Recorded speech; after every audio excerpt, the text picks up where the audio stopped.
Well, Middlesbrough, conquerors of Manchester City, had away First Division side Sheffield Wednesday, while Sunderland have to go to Oxford, the side instrumental in getting Dennis Smith the sack. So to Saturday's action, and Middlesbrough, who'd already beaten Manchester City in the Rumbelows Cup, had another chance to embarrass the First Division high flyers. It turned out to be quite a performance. John Motson takes up the story. Striker is Middlesbrough's top scorer with 14 goals this season, and his memories of his time on Merseyside will include some epic battles against Steve McMahon, who joined Manchester City from Liverpool on Christmas Eve and today starts his second game for his new club. Well, Lenny Lawrence in his first season as manager is without the injured Mark Proctor and Willie Faulkner in midfield, so at number 8 there's a big chance for 17-year-old local boy Jamie Pollock. But the Middlesbrough strike force of number 7 Bernie Slaven, number 9 Wilkinson and number 11 Stuart Ripley means that they have two substitutes, John Hendry and Andy Payton, who between them cost £1.25 million. Player manager Peter Reid passed himself fit to join McMahon in the City midfield, and the man in form up front is number 7 David White, who's scored 7 goals in the last 7 games.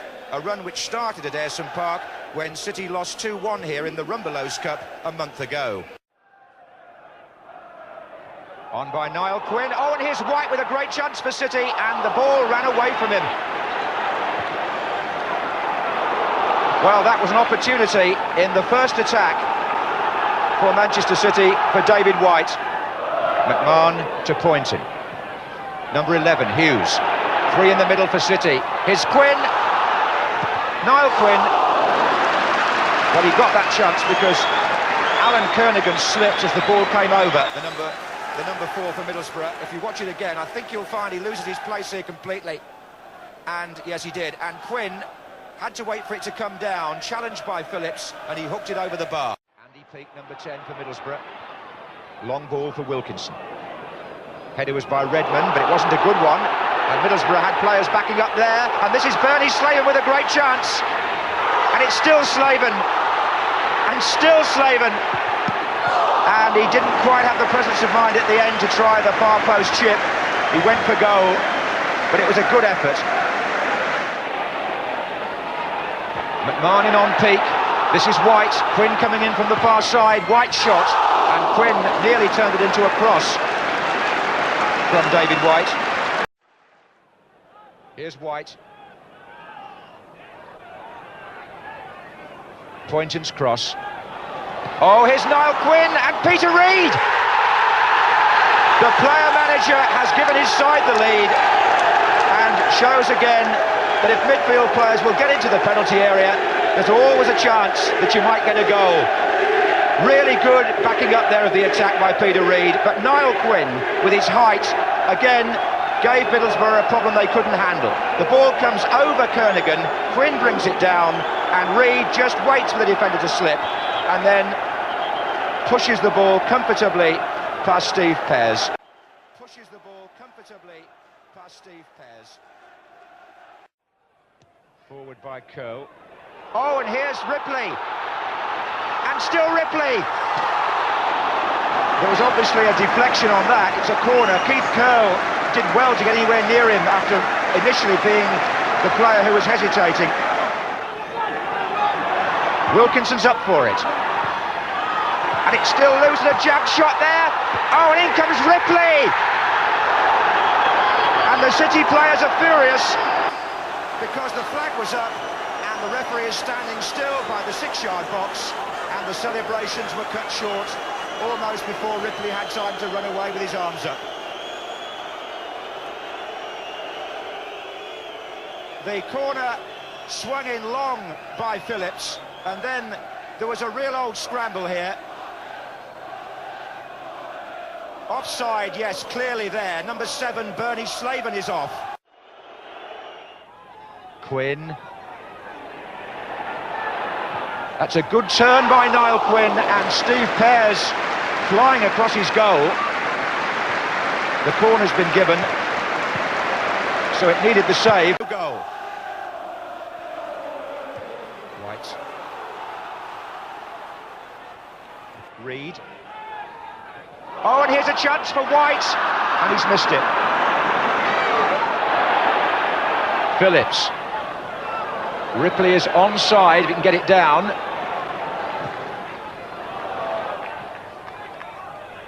It's going to be a corner. Kernaghan, no, Wilkinson, oh, he's put it over the top from very close in, and Paul Wilkinson's expression suggests that was... Now, Wilkinson, Payton and Hendry all waiting in the centre. Here comes Hendry! Middlesbrough's best opening. Heath. Megson goes through the middle, but Quinn is even better placed, and here they are, Quinn, Megson, Parkinson. Oh. Well, I imagine that Quinn and Megson between them should have done better there. This is Parkinson now. Just caught Hughes. Here comes Payton. Now here's a chance, a corner to Middlesbrough. Crowd really getting behind them now.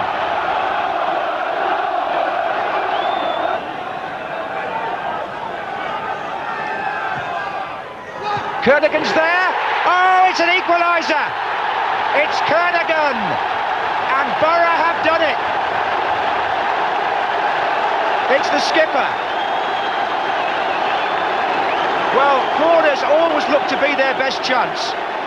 And with about 11 minutes to go, Jamie Phillips curls it into the near post with his left foot.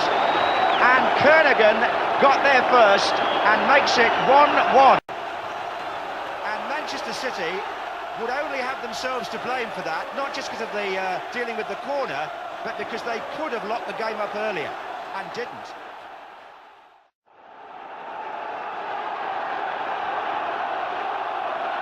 Forward by Pollock, and can Payton do it now for Middlesbrough?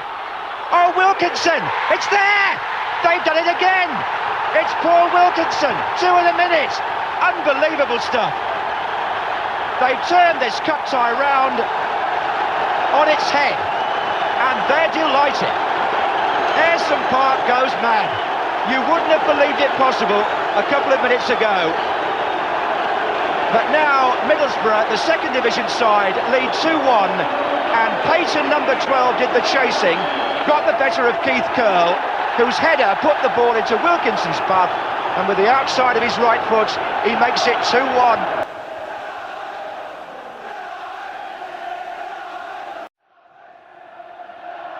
Forward by Curl. Quinn is in there. So is Redmond. Here's White. Well, that was his best effort yet, but it wasn't close enough for City. Payton. Oh, he's away from Redmond. He's got Wilkinson backing up here. Oh, and a chance on the far side. Hit the post.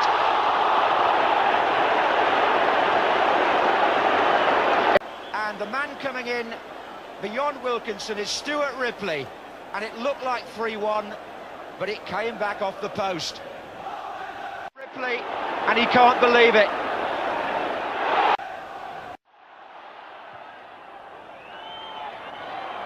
Quinn, this is White. Well, that just about sums up David White's day. And there goes Wilkinson, he's got away from point, and Curl's coming across, and Wilkinson puts the ball possibly in the second best place for Middlesbrough.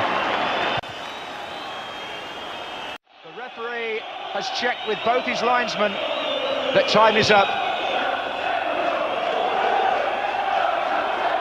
And Cup glory comes to Teesside and second division Middlesbrough. They've come from behind in unlikely circumstances to defeat Manchester City of the first division with 2 goals in 2 minutes. Kernaghan and then Wilkinson, who also scored when they beat them here in the Rumbelows Cup. So history repeats itself. Twice within a month, City have come here and lost a cup match by 2 goals to 1.